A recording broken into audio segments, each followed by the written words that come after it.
Bienvenue sur Swaking Worship Music, un lieu de paix, de foi et de profonde intimité avec Dieu. Ici, nous méditons sur sa parole, nous laissons le Saint-Esprit guérir nos cœurs, restaurer nos pensées et renouveler notre espérance. Si vous traversez une saison d'attente, d'isolement, de doute ou de fatigue intérieure, cette prière pour vous. Car notre Dieu n'abandonne jamais, il parle au cœur brisé, il relève ceux qui tombent et il ouvre des chemins là où tout semble fermé. Laissez cette louange, ces paroles d'encouragement et ces versets puissants réveiller votre foi, apaiser votre âme et vous rappeler que la percée arrive pour ceux qui espèrent en l'Éternel. Installez-vous, ouvrez votre cœur et permettez à Dieu de vous toucher aujourd'hui. Vous êtes-vous déjà posé la question, mon Dieu, quand ma percée viendra-t-elle? Quand ma bénédiction viendra-t-elle? Et je ne sais pas pour vous, mais n'avez-vous jamais eu l'impression que tout le monde autour de vous est béni, qu'ils sont élevés, qu'ils progressent et avancent, et que vous, vous êtes bloqués? Si vous vous trouvez dans une saison d'isolement, je vous encourage à prendre un moment à cesser de vous attarder sur ce que vous n'avez pas. Cessez de vous attarder sur ce que vous n'avez pas. Et un instant, concentrez-vous sur ce que Dieu essaie peut-être de faire. Qu'est-ce qu'il essaie peut-être de dire ou de vous faire faire? Je crois que parfois, nous pourrions bloquer nos propres bénédictions à cause de plusieurs choses que nous faisons ou peut être même des personnes auxquelles nous sommes liés. Maintenant, l'une des principales causes ou entraves à une percée est le doute. Le doute est une incertitude de croyance. Le doute est un manque de confiance en quelque chose. Or, si un chrétien doute, c'est une affaire sérieuse, car le doute pour un chrétien signifie l'incrédulité en Dieu. C'est l'incrédulité en la parole de Dieu. Et donc, le doute est une chose très sérieuse. C'est une affaire sérieuse qui a souvent pour conséquence que beaucoup de gens n'expérimentent pas pleinement la bonté de Dieu.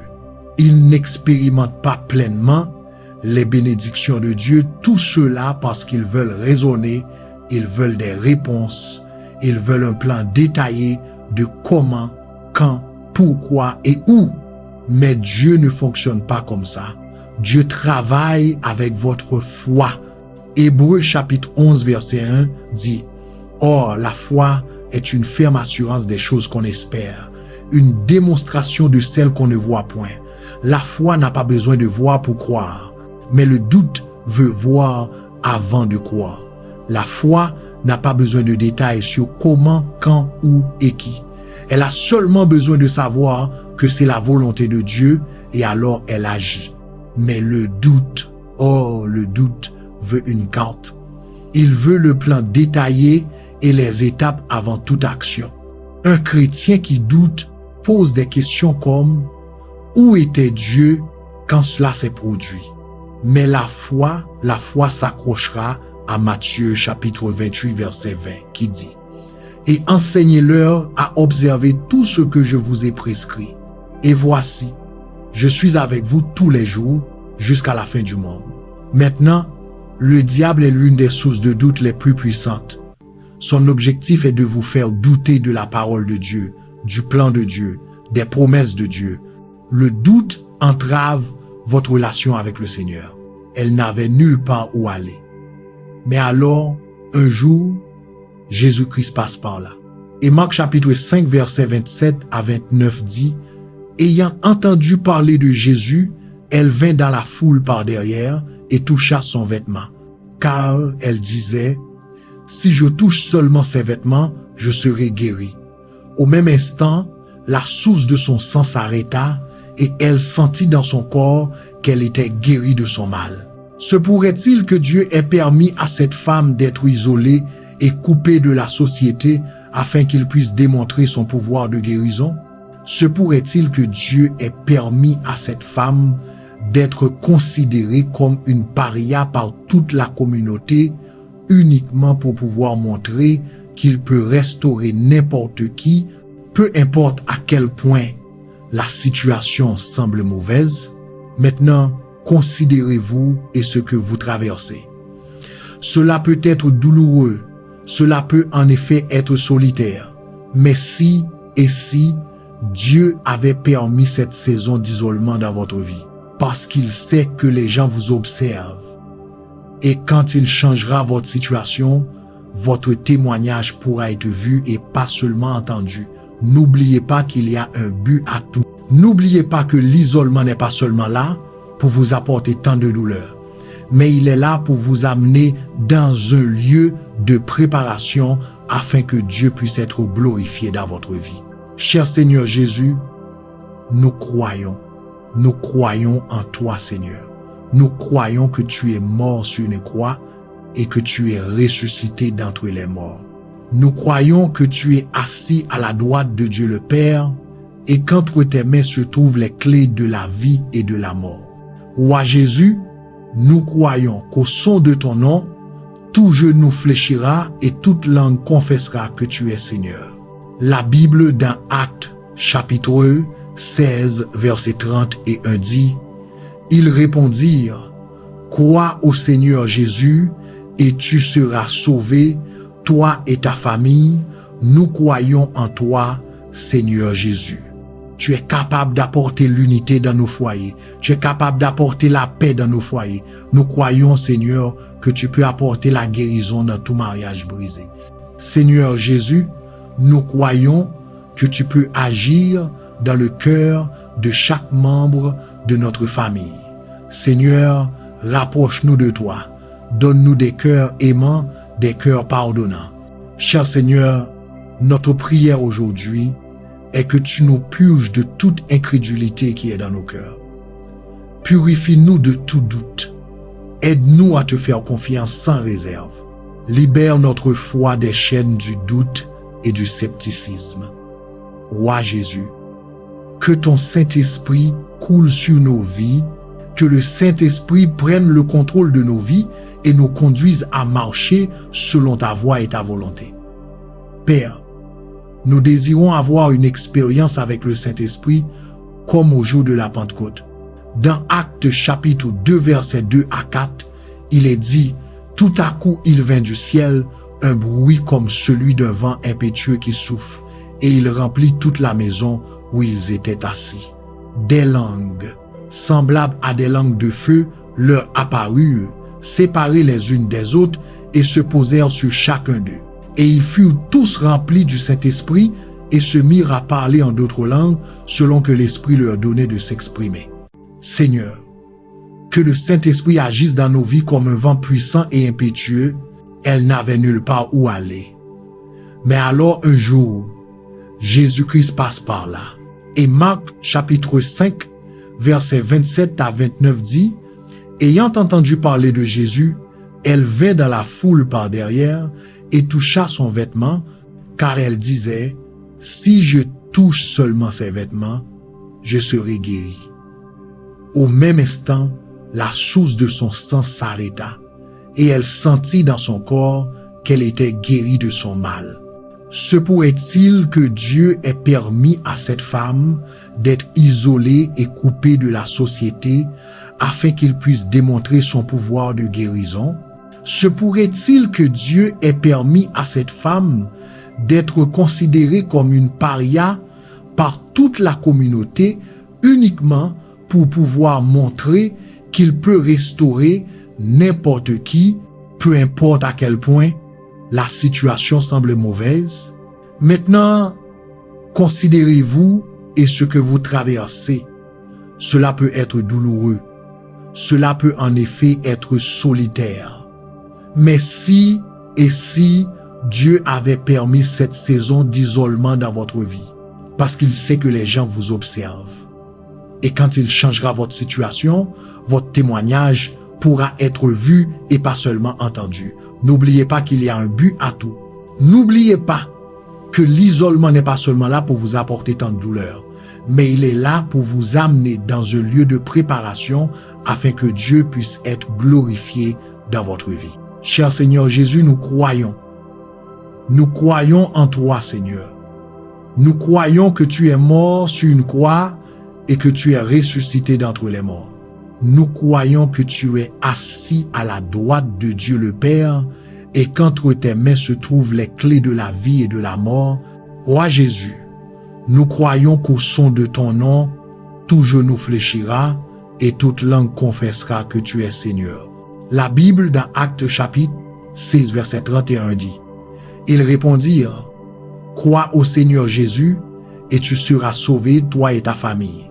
Nous croyons en toi, Seigneur Jésus. Tu es capable d'apporter l'unité dans nos foyers. Tu es capable d'apporter la paix dans nos foyers. Nous croyons, Seigneur, que tu peux apporter la guérison dans tout mariage brisé. Seigneur Jésus, nous croyons que tu peux agir dans le cœur de chaque membre de notre famille. Seigneur, rapproche-nous de toi. Donne-nous des cœurs aimants, des cœurs pardonnants. Cher Seigneur, notre prière aujourd'hui est que tu nous purges de toute incrédulité qui est dans nos cœurs. Purifie-nous de tout doute. Aide-nous à te faire confiance sans réserve. Libère notre foi des chaînes du doute et du scepticisme. Roi Jésus, que ton Saint-Esprit coule sur nos vies. Que le Saint-Esprit prenne le contrôle de nos vies et nous conduise à marcher selon ta voie et ta volonté. Père, nous désirons avoir une expérience avec le Saint-Esprit comme au jour de la Pentecôte. Dans Actes chapitre 2 versets 2 à 4, il est dit, « Tout à coup il vint du ciel un bruit comme celui d'un vent impétueux qui souffle, et il remplit toute la maison où ils étaient assis. Des langues semblables à des langues de feu leur apparurent, séparées les unes des autres, et se posèrent sur chacun d'eux. Et ils furent tous remplis du Saint-Esprit, et se mirent à parler en d'autres langues, selon que l'Esprit leur donnait de s'exprimer. Seigneur, que le Saint-Esprit agisse dans nos vies comme un vent puissant et impétueux. Elle n'avait nulle part où aller. Mais alors, un jour, Jésus-Christ passe par là. Et Marc chapitre 5, verset 27 à 29 dit, « Ayant entendu parler de Jésus, elle vint dans la foule par derrière et toucha son vêtement. Car elle disait, « Si je touche seulement ses vêtements, je serai guéri. » Au même instant, la source de son sang s'arrêta et elle sentit dans son corps qu'elle était guérie de son mal. Se pourrait-il que Dieu ait permis à cette femme d'être isolée et coupée de la société afin qu'il puisse démontrer son pouvoir de guérison? Se pourrait-il que Dieu ait permis à cette femme d'être considérée comme une paria par toute la communauté uniquement pour pouvoir montrer qu'il peut restaurer n'importe qui, peu importe à quel point la situation semble mauvaise? Maintenant, considérez-vous et ce que vous traversez. Cela peut être douloureux. Cela peut en effet être solitaire. Mais si Dieu avait permis cette saison d'isolement dans votre vie, parce qu'il sait que les gens vous observent, et quand il changera votre situation, votre témoignage pourra être vu et pas seulement entendu. N'oubliez pas qu'il y a un but à tout. N'oubliez pas que l'isolement n'est pas seulement là pour vous apporter tant de douleur, mais il est là pour vous amener dans un lieu de préparation afin que Dieu puisse être glorifié dans votre vie. Cher Seigneur Jésus, nous croyons. Nous croyons en toi, Seigneur. Nous croyons que tu es mort sur une croix et que tu es ressuscité d'entre les morts. Nous croyons que tu es assis à la droite de Dieu le Père et qu'entre tes mains se trouvent les clés de la vie et de la mort. Roi Jésus, nous croyons qu'au son de ton nom, tout genou fléchira et toute langue confessera que tu es Seigneur. La Bible dans Actes chapitre 16, verset 31 dit, « Ils répondirent, « Crois au Seigneur Jésus et tu seras sauvé, toi et ta famille. Nous croyons en toi, Seigneur Jésus. Tu es capable d'apporter l'unité dans nos foyers. Tu es capable d'apporter la paix dans nos foyers. Nous croyons, Seigneur, que tu peux apporter la guérison dans tout mariage brisé. Seigneur Jésus, nous croyons que tu peux agir dans le cœur de chaque membre de notre famille. Seigneur, rapproche-nous de toi. Donne-nous des cœurs aimants, des cœurs pardonnants. Cher Seigneur, notre prière aujourd'hui est que tu nous purges de toute incrédulité qui est dans nos cœurs. Purifie-nous de tout doute. Aide-nous à te faire confiance sans réserve. Libère notre foi des chaînes du doute et du scepticisme. Roi Jésus, que ton Saint-Esprit coule sur nos vies, que le Saint-Esprit prenne le contrôle de nos vies et nous conduise à marcher selon ta voie et ta volonté. Père, nous désirons avoir une expérience avec le Saint-Esprit comme au jour de la Pentecôte. Dans Actes chapitre 2, versets 2 à 4, il est dit: « Tout à coup, il vint du ciel un bruit comme celui d'un vent impétueux qui souffle, et il remplit toute la maison où ils étaient assis. Des langues semblables à des langues de feu leur apparurent, séparées les unes des autres, et se posèrent sur chacun d'eux. Et ils furent tous remplis du Saint-Esprit, et se mirent à parler en d'autres langues, selon que l'Esprit leur donnait de s'exprimer. » Seigneur, que le Saint-Esprit agisse dans nos vies comme un vent puissant et impétueux. Ainsi, soit que vous mangiez, soit que vous buviez, soit que vous fassiez quelque autre chose, faites tout pour la gloire de Dieu. Ne soyez en scandale ni aux Juifs, ni aux Grecs, ni à l'Église de Dieu, de la même manière que je m'efforce de plaire à tous en toutes choses, ne cherchant pas mon propre avantage, mais celui du plus grand nombre, afin qu'ils soient sauvés. La Bible dit, dans Ésaïe chapitre 53, versets 3 à 5, « Méprisés et abandonnés des hommes, hommes de douleur et habitués à la souffrance, semblable à celui dont on détourne le visage, il était méprisé, et nous n'en avons fait aucun cas. Cependant, ce sont nos souffrances qu'il a portées, c'est de nos douleurs qu'il s'est chargé, et nous l'avons considéré comme puni, frappé de Dieu et humilié. Mais il était blessé pour nos transgressions, brisé pour nos iniquités. Le châtiment qui nous donne la paix est tombé sur lui, et c'est par ses meurtrissures que nous sommes guéris. » Merci d'avoir prié avec nous sur Swaking Worship Music. Que la paix du Christ demeure dans votre cœur, que votre foi se fortifie et que l'Esprit de Dieu continue d'agir en vous même après cette vidéo. Souvenez-vous, Dieu n'est jamais en retard. Sa grâce suffit et ceux qui espèrent en l'Éternel renouvellent leur force. Si cette prière vous a parlé, abonnez-vous, laissez un amen en commentaire et partagez-la à quelqu'un qui en a besoin aujourd'hui. Que le Seigneur vous bénisse, vous garde et vous conduise jour après jour. À très bientôt pour un nouveau moment de prière et de méditation dans la présence de Dieu. Shalom. Bienvenue sur Swaking Worship Music, votre sanctuaire de prière et de rencontre avec Dieu. Si vous êtes ici, ce n'est pas un hasard. Le Seigneur vous appelle à une veille sainte. Car à 3 heures du matin, l'heure où le voile entre le ciel et la terre devient plus fin, les prières s'élèvent avec puissance et les chaînes invisibles se brisent. Pendant que le monde dort, Dieu visite ceux qui se lèvent pour l'invoquer. Dans cette vidéo, nous entrerons dans un temps de prière profonde pour chercher sa face, demander la guérison, la délivrance, les percées, la miséricorde, la restauration et les miracles dont nos vies ont désespérément besoin. Ouvrez votre cœur, positionnez votre esprit dans la foi et préparez-vous à vivre la puissance de la présence de Dieu.